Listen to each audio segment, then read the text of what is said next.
Kurt Busch has teased possible retirement and will not be racing this weekend at the Indy Road Course due to concussion protocols. Former Motorsports will appeal their major penalties, and 2311 is close to announcing a major extension for Bubba Wallace. What's going on, guys? It's Daniel, and welcome back to our video.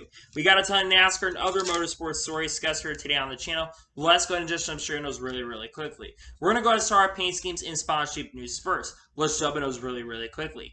The first paint scheme we're taking a look at is Chase Elliott's 2022 Napa Trico scheme they're going to see this weekend at the Indy Road Course. There's not much really to say other than fact, the only thing that's made really different on the car is a Trico on the side. It still looks pretty good though in my opinion. Not much other than that, but it does look good in my opinion. The next paint scheme we're taking a look at is Chase Purdy's 2022 ASIN scheme they're going to see this weekend at the Indianapolis Raceway Park. Good scheme, in my opinion, very similar to other ASIN schemes we've seen from Motorsports Racing over the years, but I think it looks really solid. I'm looking forward to seeing on the racetrack this weekend at Indy. Next paint scheme we're taking a look at is Josh Blicky's 2022 Insurance King scheme that we're going to see in the NASCAR Xfinity Series race at Indianapolis Road Course. Good paint scheme, in my opinion, very similar to Throwback. There's some differences to Throwback, but I think this one looks pretty good, and I'm looking forward to seeing on the racetrack this weekend at the Indianapolis Road Course. The next paint scheme we're taking a look at is Chris Wright's 2022 iHeartRadio scheme that we're going to be seeing this weekend in the Truck Series race at Indianapolis Raceway Park. Love it. iHeartRadio is partnering up with Chris Wright once again. They've partnered up with Chris Wright over the years. I think it looks good. Hopefully have a good run in this truck this weekend at IRP. The next paint scheme we're taking a look at is Corey Heim's 2022 Crescent scheme they're going to see in a couple races here in the Truck Series, including this weekend at IRP. Good looking paint scheme, in my opinion. I think these truck paint schemes have looked really solid. This one's no exception, and I'm looking forward to seeing on the racetrack at IRP and a couple other races. The next paint scheme we're taking a look at is Chad Chastain's 2022 Elana Watermelon scheme they're going to see this weekend at IRP in his second start of his career. Good looking truck, in my opinion. I love the watermelon colors of it. Of course, Chad Chastain being a brother of Ross Chastain. I think did an amazing job on this one, and I'm looking forward to seeing on the racetrack this weekend at IRP. The next paint scheme we're taking a look at is Matt Crafton's 2022 Denalier Menard scheme that we're going to see this weekend at IRP. There's really not much to say here other than the fact that basically the only thing that's different is that they got Denalier on the truck. Other than that, there's really not much going on with the scheme, in my opinion. It doesn't look fantastic, and hopefully Matt Crafton can have a good run and start the playoffs in a good way. Next paint scheme we're taking a look at is Chris Buescher's 2022 LeBron James Foundation scheme that we're going to be seeing later this year. In fact, next weekend at Michigan. I absolutely love this paint scheme. First of all, it gives me John Deere colors. Second thing, LeBron James this is not the first time he has sponsored an NASCAR Cup Series car. He sponsored Bobby Labonte back in 2005 at the Bristol Night Race. It's so cool. LeBron James, who's sadly a part owner of RFK. I think it's amazing to see LeBron is sponsoring, and I think this paint scheme looks really solid. The next paint scheme we're taking a look at is Blake Lothian's 2022 The Texas Law Book scheme we're going to see this weekend at IRP. Pretty good looking paint scheme, in my opinion. Simple, but really classy, in my opinion. It looks great, and hopefully Blake will have a good run in this truck this week in IRP and can make the field. The next paint scheme we're taking a look at is Josh Blicky's 2022 Ziegler Spartan scheme that we're going to be seeing next weekend at Michigan. I think this paint scheme looks solid, in my opinion. I think the green and the white really match as well. I love the Ziegler's changing the colors up for this race. It looks good, and hopefully Josh will have a good run in this car. The next paint scheme we're taking a look at is Chris Hacker's 2022 TJ's Team Foundation scheme that we're going to see this weekend at IRP. Pretty good looking truck, in my opinion. Hopefully Chris can have a good run in this truck, and excited to see that he has a different looking truck this weekend at IRP. The next paint scheme we're taking a look at is Bailey Curry's 2022 Hy-Vee scheme we're going to be seeing this weekend in the Xfinity Series race at the Indianapolis Road Course. It's awesome to see the Hy-Vees transferring over to different series as well. Of course, they sponsor IndyCar with Jack Harvey and the basically the Ray Hall Letterman Lanigan team. Now they're going to be jumping over and sponsoring Bailey Curry. That's one thing I've loved basically this year about JD Motorsports is while they're not always having the greatest performances on track, basically their performances, at least sponsorship-wise, have been great. This paint scheme looks good, in my opinion. And the final paint scheme we are taking a look at is Santino Ferrucci's 2022 Screaming Sicilian scheme they're going to see this weekend and the Indianapolis Road Course actually tomorrow. Looks great, in my opinion. Awesome to see that Screaming Sicilian is going to be sponsoring this weekend. I think it's amazing to see they're jumping on the sponsor. It's awesome to see for sure, and happy to see that Screaming Sicilian will be sponsoring Santino Ferrucci. And now we're going to go ahead and jump on to the next story of today's episode, as we're going to talk about the Indianapolis and IRP purses for this weekend. So, for the Cup Series race at Indianapolis Motor Speedway, it'll be $8,671,417. For the Xfinity Series race at Indianapolis Motor Speedway, it's going to be $1,750,600 and I believe $651. And then for the truck race, it'll be $622,754. Purses are much higher this weekend due for the Cup Series. Due to number one, there are more entries in the field. And second thing, all the charter allocation, of course, but also with this being a major event, technically a crown jewel race for a lot of teams, it makes a lot of sense why the purses are up. Purses are high, though, in my opinion, but it's good to see that we're seeing more money coming in for the weekend, and hopefully this will help a lot of teams out. And now we're going ahead and jump on to the next story of today's episode, as we're talking about Rev Racing. As Rev Racing has announced a sponsor agreement with Gamebridge and Group 1001, and they will be sponsoring Rev Racing for pretty much a majority of the rest of the season and pretty much for many years going forward. Gamebridge sponsors the 26 car at Andretti Autosport, and now they're transferring over to Chevy and working with Rev Racing. By the way, the cars were just viewed about 30 minutes ago. I have to say that these cars look absolutely incredible. I'm happy to see that Rev Racing's got a big partnership, and it's great to see they have a sponsorship agreement with Gamebridge. I think this is really, really exciting, to be honest with you. And now we're going to go ahead and jump on to the next story of today's episode, as we're talking about Matthew Dillinger. As Matthew Dillinger announced on a Dale Jr. download for this week's Dale Jr. download, the one that Mike Joy was on, that he will be leaving Dirty Mo Media at this current time. Matthew Dillinger has been part of Dirty Mo Media for many, many years. He's been one of the higher executives up at Dirty Mo Media, has been providing a lot of insight to the Dirty Mo Media group for many, many years. He's got other opportunities coming up. I'm not exactly sure what opportunities are going to be coming up for Matthew Dillinger, but I'm really wishing him the best of luck. Congratulations on an amazing career at Dirty Mo Media. And dude, congratulations on everything you've done, and we wish you all the best of luck in the industry. And now we'll go ahead and jump on to the next story of today's episode, as we're talking about Darlington Raceway. As Darlington Raceway has signed an NIL deal with Grayson McCall. Now, Grayson McCall, for those of you who know, is currently, I believe, at Southern State University and has been there, the Carolina Coast University in South Carolina. And this is the first NASCAR track that is having an NIL deal in the NIL area. Grayson McCall, like I mentioned, is basically the quarterback for this team and has been very successful and has also won the Heisman Trophy as well. This is really, really great to see, and I'm happy to see that Grayson, NASCAR, and Darlington are partnering up with this. I think this is massively huge for it. I'm very happy to see this for sure, and I'm absolutely glad to see that Grayson McCall is going to be getting this NIL deal. I think this is awesome, to be honest with you. And now we're going to go ahead and jump on to the next story of today's episode, as we're talking about Martinsville Speedway.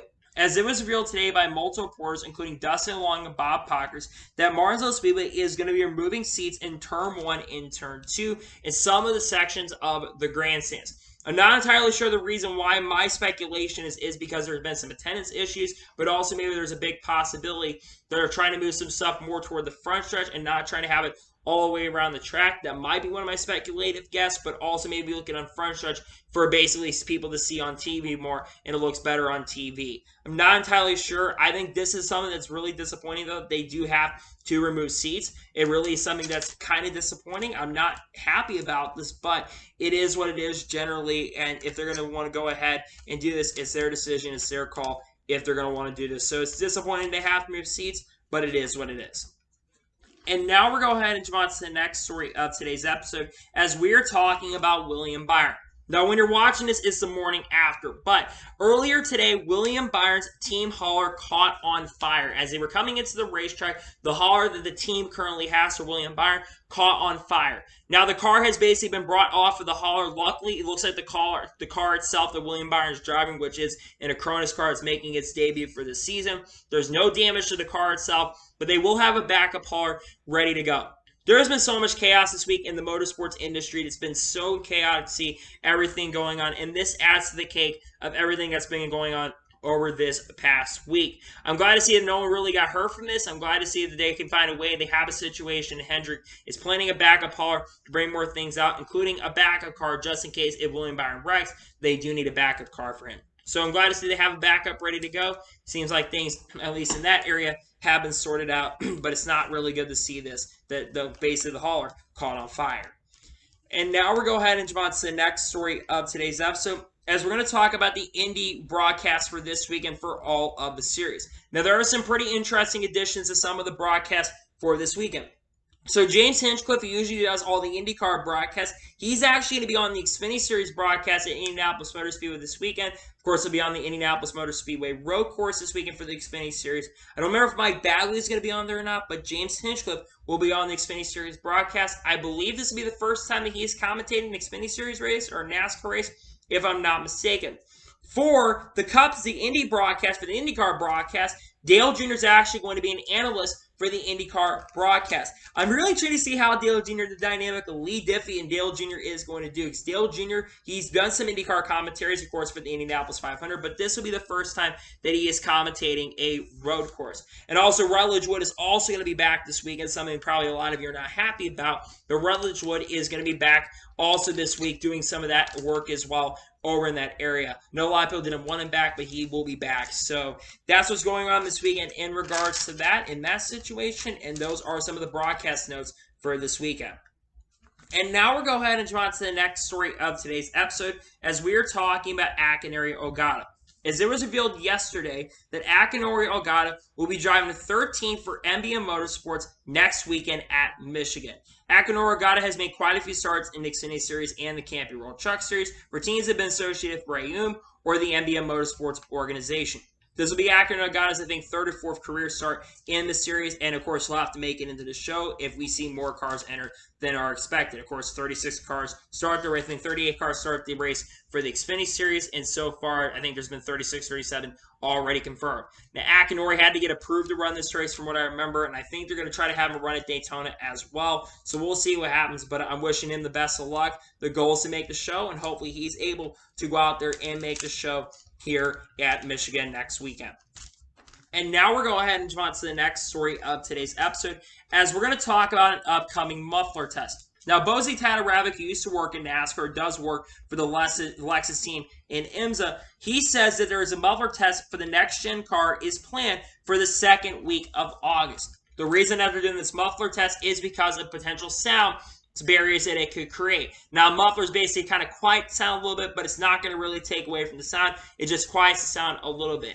And the reason that they're doing this muffler test, nonetheless, is basically because they're trying to go to the Chicago Street Course. We'll talk about that here later in this episode and some potential issues that are coming up for that. Also for the Los Angeles Coliseum race, as they're going to be in the city. And there's a lot of talk of this also going to be for the National Fairgrounds in case the National Fairgrounds does come back in the near future. I think this test coming up is going to be super important. I think this will have to do with the Martinsville test as well. I would not be surprised if this will be part of that Martinsville test, where that organizational test is going to happen sometime in August. I believe that's coming up here in the next couple of weeks, as a matter of fact, when things kind of start dying down in the industry a little bit. But I'm glad to see that they are working on this. I'm glad to see that they're moving forward with this. I think mufflers need to be something, well, at least for maybe these cities, I think this is something that especially make people happy in the cities, though I'm not a big fan of mufflers. I think I understand why they're trying to do this and why they're trying to move forward with this, in my opinion.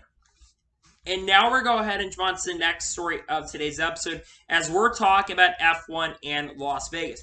Now, most people already know that F1 will be having a race in Las Vegas in 2023, and it's on a multi-year deal. Now, according to Adam Stern, F1 and Las Vegas agreed in March to hold inaugural Grand Prix on November 16th to 18th weekend in 2023, and to continue holding it every year after this, a week before Thanksgiving every single year. The plan also says that they will not be basically going past 4:30 a.m. Eastern Standard Time, with 1:30 a.m. basically Pacific Standard Time, which is where I think Las Vegas lies in, is 1:30 Pacific Standard Time is the latest they can go. This event is being shaped up as potentially one of the biggest events of the year. The race is going to be starting extremely late here for where I live. I think the race is going to be starting like 2 a.m. or 1 a.m. on the basically on Central Standard Time. I'm definitely going to be tuning in that race for sure, and it's not a surprise if they can't go super late, because it's almost going to be a morning, and some people might be waking up and hearing Formula One cars. Now, they're starting to race later because they get that prime time audience, but I don't know if ratings are going to be good for the first year, but we'll see what happens. But that's going on with the F1 Las Vegas race, as it'll be a night race, and that's the situation in regards to that. And now we're going ahead and jump on to the next story of today's episode, as we're talking about Callum Isola. as it was announced today that Juncos Racing has officially renewed Callum Isola on a multi-year deal and will continue driving to 77 for Juncos Racing going forward. Now, Juncos Racing said today at the broadcast that they're looking at potentially expanding to 2 cars at some point heading into 2023, but they will be for sure having Callum Isola continue driving with 77 car for multiple years down the road. Callum Isola, in my opinion, has had a pretty solid year so far in IndyCar. Is he a championship threat? No. But I don't think Juncos Hollinger Racing is really the greatest organization out there right now. They're not the fastest organization. In fact, I think they're one of the least funded organizations currently in IndyCar. Yeah, Callum Isola had some pretty decent performances. He was really impressive at Iowa. He was showing pace at Mid-Ohio. There's been quite a few races here where Callum Isola has just come out of nowhere and has ran really, really well and has been extremely impressive. So I'm not shocked or surprised that they basically have renewed him. He's done solid so far, and I think going into 2023, he's only going to improve and get better with this organization. We're not surprised if Callum Isola here in the next few years, next 2 or 3 years, if Juncos continues to improve, that he wins a race or two sometime down the road in the next couple years. I'm not saying he's going to win next year. There's probably not a chance because this team is still building their organization up. But I think Callum Isola is a driver that's got so much potential to really show what he's capable of, and I'm happy that he'll be returning to Juncos Racing for multiple years. And now we're going to head and on to the next story of today's episode as we're talking about AM Racing. Now, Joseph Zergley put out a report here earlier today. It was basically from the AM Racing website. And according to him, it says in the AM Racing website that AM Racing is building for its future and will make announcements soon regarding its path for the remainder of 2022 and the 2023 season as well. Now, what do they mean by that? Well, AM Racing has had at points 2 cars so far this year and actually 2 trucks so far this year. And we've seen Max Gutierrez, who has made select starts so far for this team, is probably more than likely making some more starts in either 37 truck or will be making some more starts in the 22 truck, as Austin himself had a child very recently, and they probably want to focus on that as well. He probably wants to kind of focus on that direction as well. Another thing, though, I think that's potentially could happen is, again, they have 2 full-time trucks going to 2023, with Max Gutierrez driving to 37, and having, of course, Austin himself drive to 22 full-time. Now, that might not happen. They may have multiple drivers swap in and get an AM Racing truck, but I anticipate some of that news is coming in the next couple weeks. Of course, there's going to be a lot of off weekends coming up for the truck series, as we still got 15 races to go in a regular season for Cup, and we've only got 7 truck races left. And after this week, we've only got 6 races to go. So there's going to be 8 off weeks where possibly this major announcement is going to come through. This is probably going to be a pretty big deal. I think Max deserves an opportunity to get behind the wheel and run full-time next year. I think he's done a solid job when he's been with AM Racing this year. And I'm wishing the best of luck, and hopefully we'll see them make the major announcement. But I would anticipate that Max Gutierrez will be going full-time in 2023 with AM Racing. And now we're going ahead and jump on to the next story of today's episode as we're talking about Beard Motorsports. As Beard Motorsports has pretty much at this point announced that they will be making their return in the Cup Series at Daytona, and Noah Gragson once again will be driving a 62 car for Beard Motorsports. Beard Motorsports has made 3 starts so far, 2 or 3 starts so far in 2022. They've had really, really strong run at the Daytona 500, actually contending for top 10 at Daytona before they crashed out. Then they finished top 20 in the Wendy's car, and now they'll have Noah Gragson back behind the wheel. Noah Gragson has done pretty solid also in the Cup Series at points this year, but has also struggled at points. Now, Noah Gragson is a very, very solid super speedway racer, so take this what you will. I think this will really come into play for him, though. I do think that he is a very solid candidate to maybe go full-time with a team like Petty GMS. So we've heard some rumblings that he could return to Junior Motorsports next year.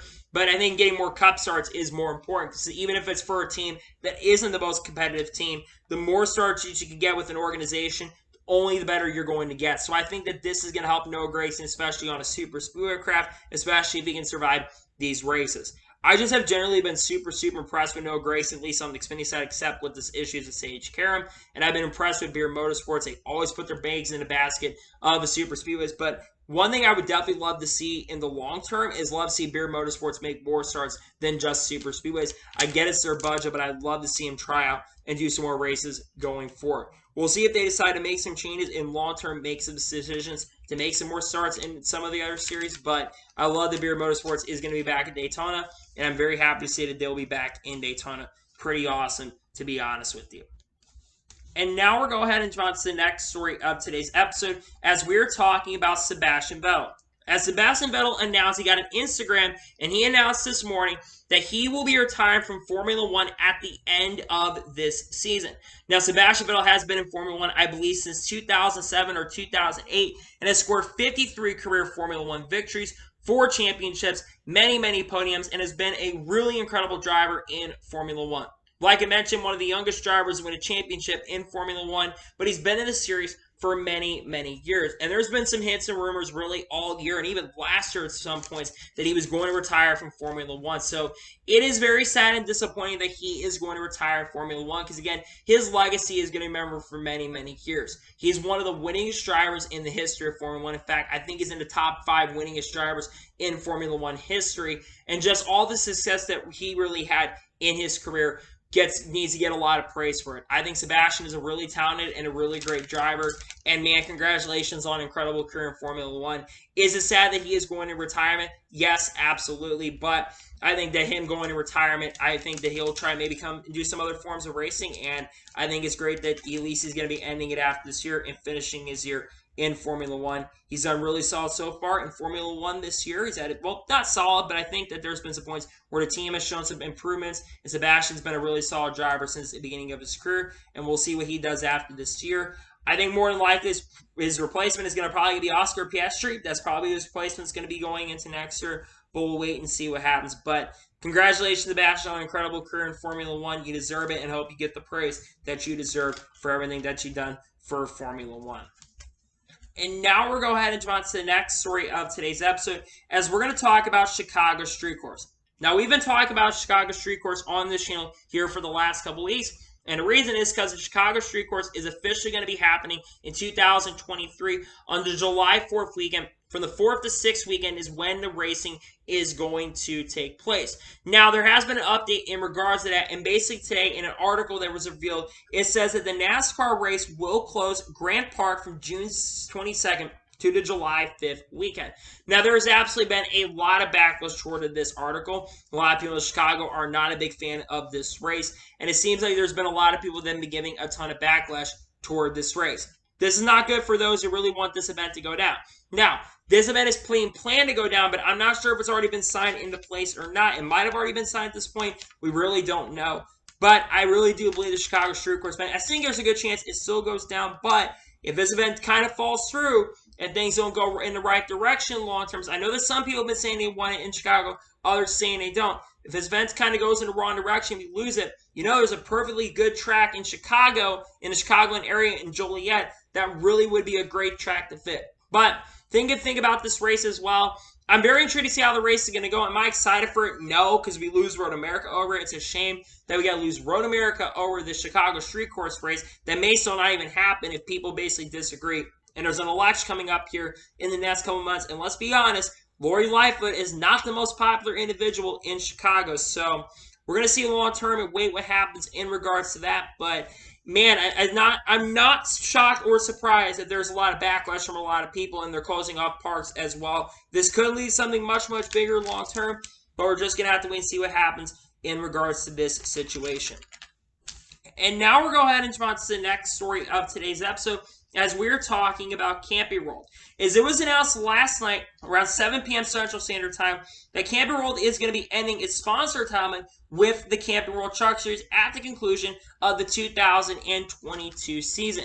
Camping World has been the entitlement sponsor since 2009, and Marcus Lemonis has been involved with this series now for 14 years. Now, why is Marcus Lemonis basically leaving? He basically said it's changed where the team's going when this comes to sponsorship stuff. But I do have one major theory why they're leaving. I think it's because of the TV coverage.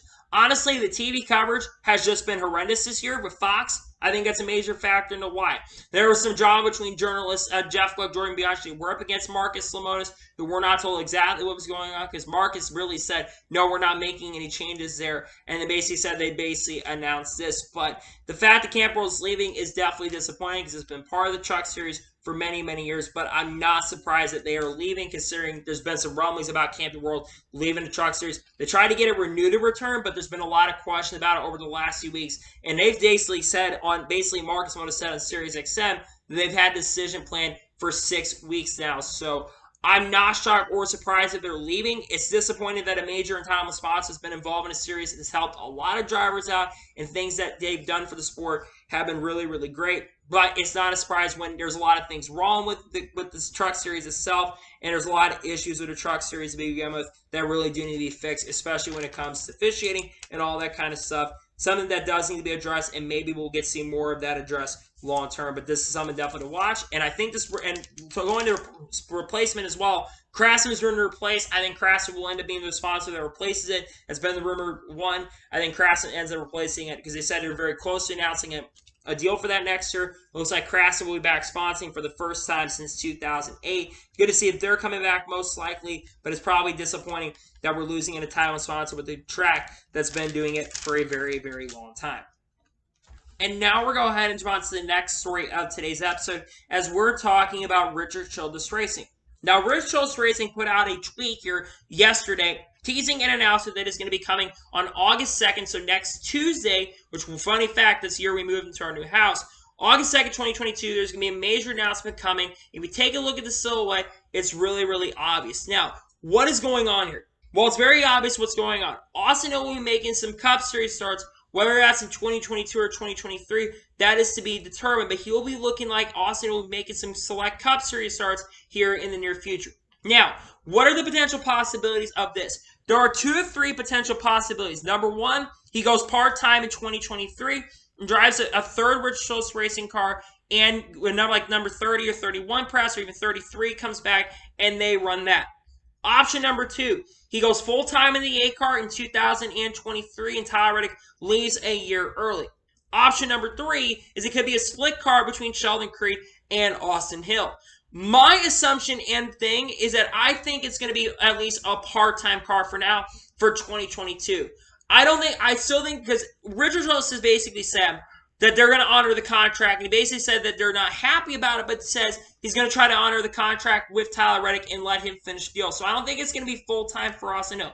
Unless Richard Childress Racing decided, you know what, we're going to purchase a charter from another organization like Byron Motorsports, and we're going to run a third car. Which there's been some rumblings about Spire maybe selling a charter. There's been rumors that they may sell a charter. Been one of the teams that have been willing to be key to potentially sell a charter. But let's talk about Austin Hill for a minute. Now, look, Austin Hill. I think Austin Hill's had a really, really solid year in Xfinity. He's gotten 2 wins this year. And to be fair, he's gotten like 9 or 10 top 10 so far this year with Richard Childress Racing. He's better than Sheldon Creed. However, I'm not sure how Austin Hill is going to do. But I think one thing that has to happen is that the more experience you get these drivers, because the next-gen car is so much more different than the Xfinity car, the better I think Austin Hill is going to be and the better prepared he's going to be. So I think he's definitely going to be a major candidate. What I think is going on here as well is I think they're testing out candidates. But like I said, this could also be a replacement for Tyler Reddick for 2024. That is a potential option and a real potential possibility. Not a big surprise to me that they're teasing a Cup announcement that's absolutely this big. Not a shocker and not a major surprise to me. It looks like Austin Hill will making some Cup starts in 2023 or 2022. We'll just wait and see what happens. And now we're going to go ahead and jump on to the next story of today's episode, as we're talking about Chip Ganassi Racing. As things have progressed in regards to the Alex Palou situation, and Chip Ganassi Racing announced a day or two ago that they are going to basically be suing Alex Palou in Marion County Civil Court. Now, here's something that's very important to know. We'll get into what is going on here. They are planning to try to sell Alex Palou in the car for 2022 and 2023.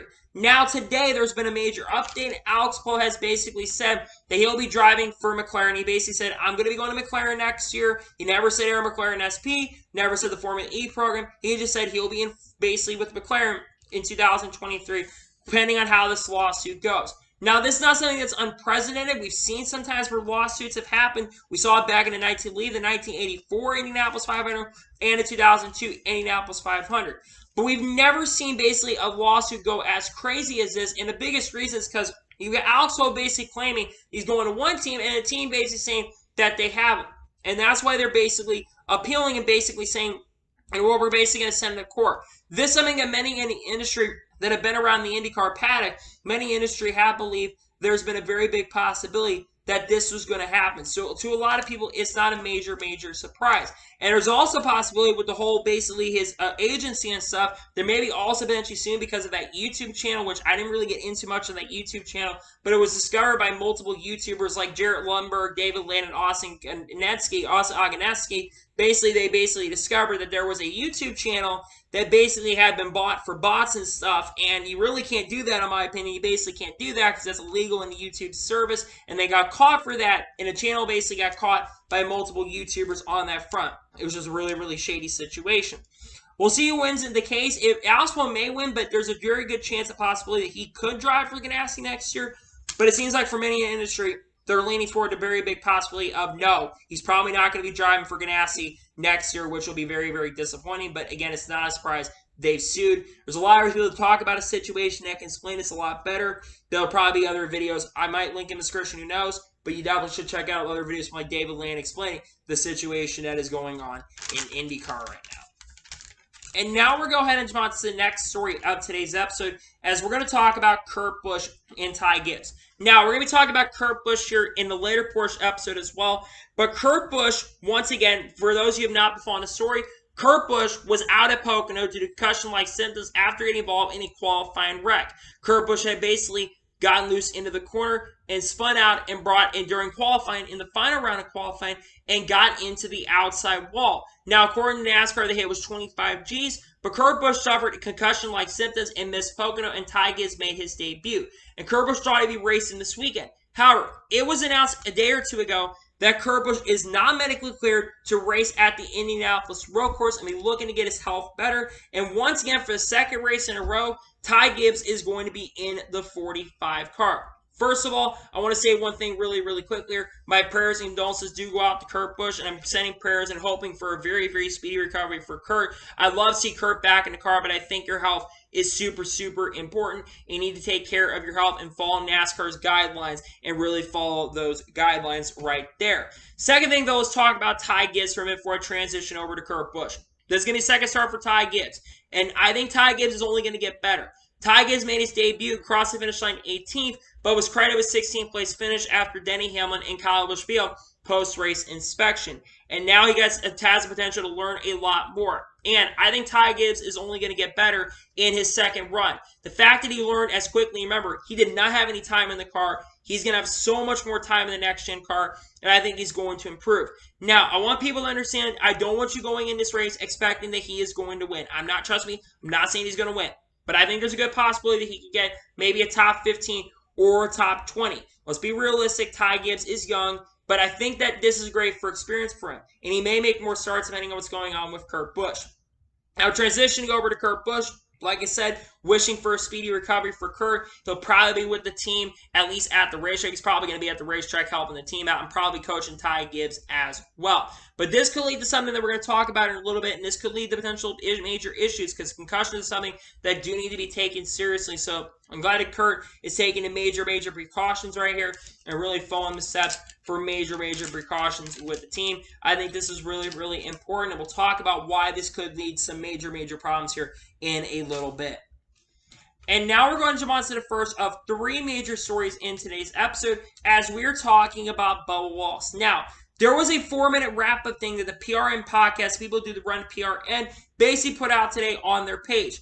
And during about the 2-minute mark in the video, they mentioned that 2311 Racing is close to signing a contract extension with Bubba Wallace. Now, one thing that needs to be really noted and understood is Bubba Wallace right now is confirmed through 2023. But after 2023, it's unclear. It seems what this tells me is that they're looking, because again, they've got a lot of sponsorship funding for Bubba Wallace.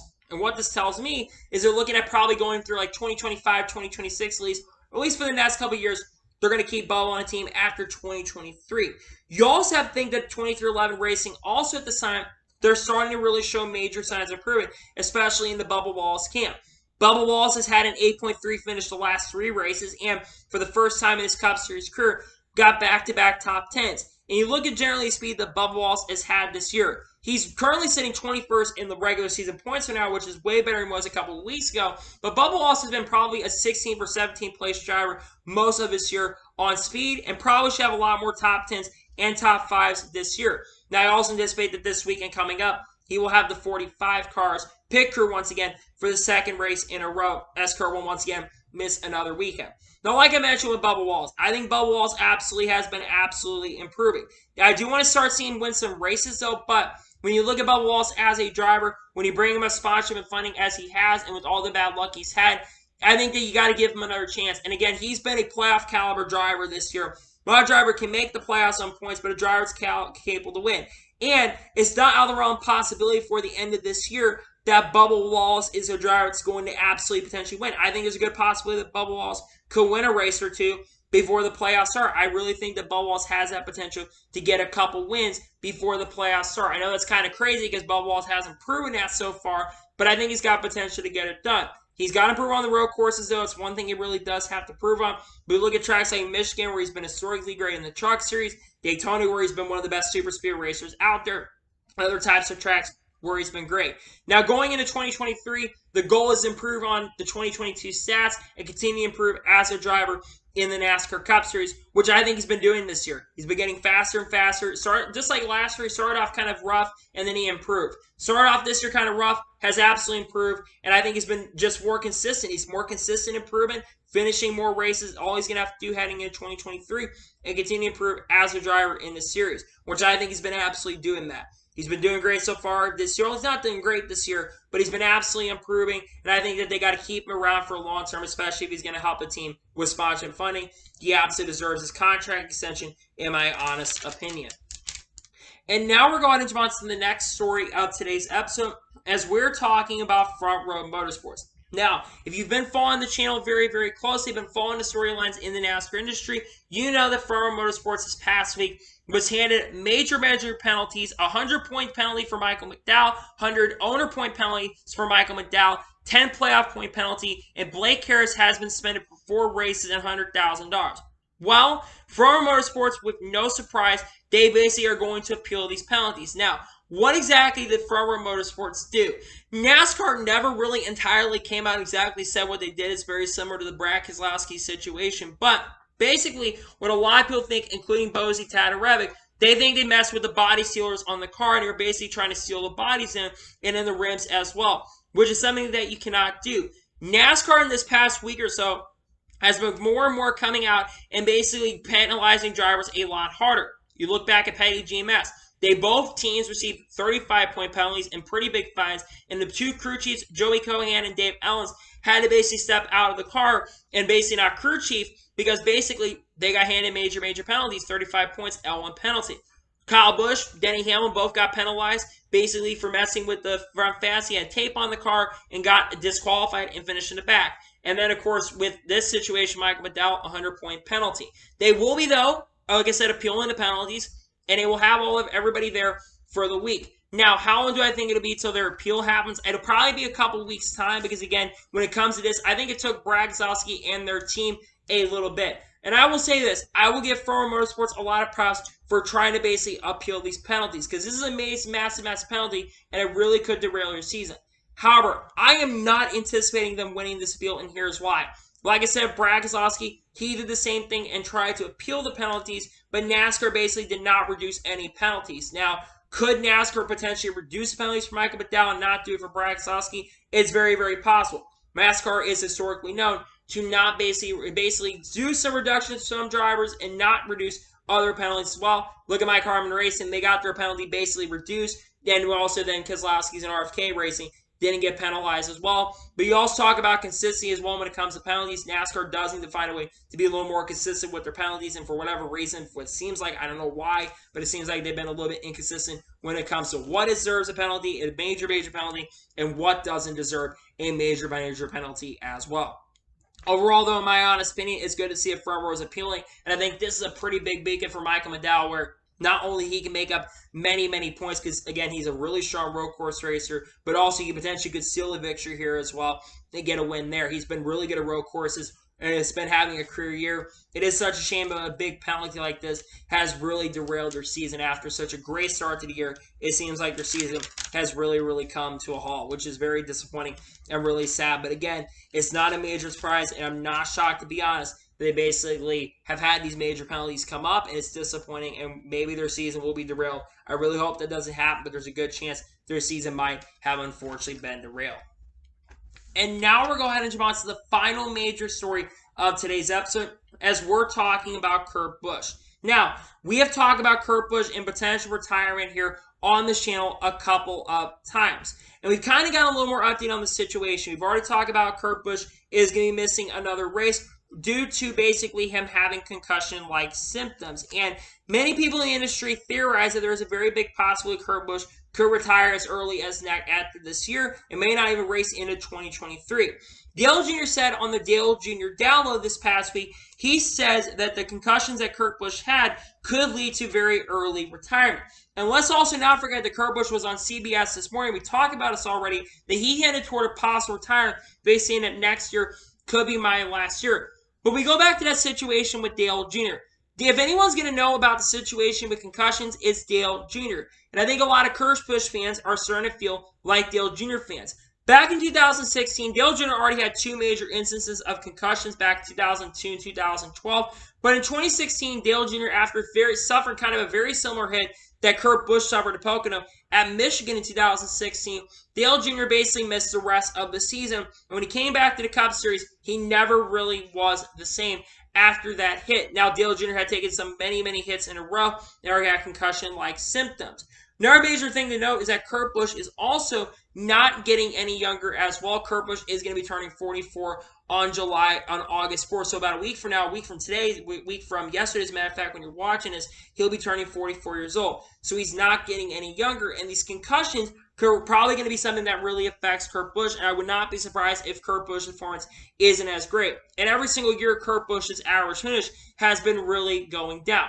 Again, I don't want Kurt Busch fans to really be alarmed about this, but I think there has to be some alarm bells ringing. And we've got some big announcements coming. There's a possibility that Tyler Reddick could be losing his ride, but again, I don't expect that to happen. We, of course, have Austin Hill probably getting announced to a Cup ride, maybe as a third car, who knows. And then Kurt Busch also probably is thinking possibly about the fact that you have a young Tyler Reddick who's going to be driving for 2311 Racing heading into 2024. So we know the Bubba Wallace, he's good to go. Now, we've also heard rumors and rumors that 2311 Racing might be trying to expand. And we know that Denny Hamlin basically has said that Kurt Busch can drive for as long as he wants to. But I really think there's a really strong possibility, and I know Kurt Busch fans aren't going to love this, but it would not surprise me or shock me if this is the last year for Kurt Busch. Again, I don't want that to happen. But trust me, I hate talking about this, and I really don't like talking about the fact that I want Kurt Busch. Again, I want Kurt Busch back in his car for as many years as possible. F it, I like Kurt Busch to race till he's in his 50s. But unfortunately, with the situation, with the concussions coming up and being in his mid-40s and suffering a lot of wrecks in a row, and basically the hit happening and already missing a week and might be missing more weeks going forward, I think if more races he missed, the more possibilities that Kurt Busch may be retiring much earlier than we initially thought. And there's also a big possibility that Kurt Busch could continue racing in 2023. There's also that option he continues racing in 2023 as well. And I really would love to see Kurt Busch race, but I'm kind of starting to feel a little bit pessimistic about Kurt Busch's future. Don't get me wrong. Do I want Kurt Busch to continue racing? Absolutely, I really do. But again, I think the health and safety of a driver, especially with concussions, and I've never myself suffered a concussion, but I know people who have suffered concussions, and that stuff can really mess you up way down the road. And a lot of drivers' careers have been affected, and we've seen this next-gen car has some issues. And that's the other thing I want to talk about is this next-gen safety as well. That hit was not classified as a major hit. It was 25 Gs. Now, like I said, they've talked about how Kurt Busch has probably suffered a lot of other hits, and you kind of go back through history and stuff. Yes, Kurt Busch this year has had a lot of major wrecks this year. You go back to Dover, go back to Talladega. He's had a lot of races here in a row where he's had races where he's been involved in wrecks. But a lot of drivers have been complaining about the safety of this car as well and about the potential lingering effects it could have with concussions and stuff. We got drivers under the age of 30 right now, like Christopher Bell and even Bubba Wallace. Now, Bubba is almost 30 years old. But we got drivers under 30 and even under the age of 28 that are complaining about headaches and stuff. And the safety has to be addressed as well. But getting back to Kurt Busch, I really hope this isn't the end for him. But I have a bad feeling that this could be the end for Kurt Busch. I don't want it to be, but this could be the end for Kurt Busch. And this might be the last time we see Kurt Busch in a Cup car. But also, I do think, here's the thing. I think Kurt Busch will finish the season. I really think he will. But there's a good possibility that he might retire after this and may already have retired and basically say, you know what, I'm going to hang the helmet up and just stop racing to take care of my health. That's a very big possibility. This is definitely a story we're going to have to watch long term and see if Kurt Busch continues racing. If Kurt Busch comes back next week, this might be all for nothing, but there's a possibility that Kurt Busch might retire after 2022 or even 2023 as well. So anyway, that is your today's NASCAR news video. I want to thank you guys for watching. Please subscribe to the channel, notification on to be notified when a video does go live on my channel. Follow me on Twitter, Facebook, and Instagram, and support me on Patreon as well. Let's go jump over that and comment your thoughts on today's video. Do you think that Kurt Busch is going to retire a lot sooner than we initially thought? Let me know in the comments below. And what are your thoughts about Former Motorsports appealing their penalties and above all, most likely return to 2311 racing for many years to come? Let me know in the comments below. Later this evening, we're going to have the NASCAR Camp World Truck Series race view from Indianapolis Raceway Park. As we open up the playoffs, we'll also be taking a look at the playoff grid as well after that concludes. And then also Saturday, we've got the Xfinity Series race view, and Sunday, we've got the Cup Series review, and we've got a lot of other content that is going to be on the way as well for you guys to watch. So anyway, like I said, I want to thank you guys for watching today's video, and I'll see you guys next time for some more great, awesome NASCAR and other motorsports content on the channel like this. Take care, everybody.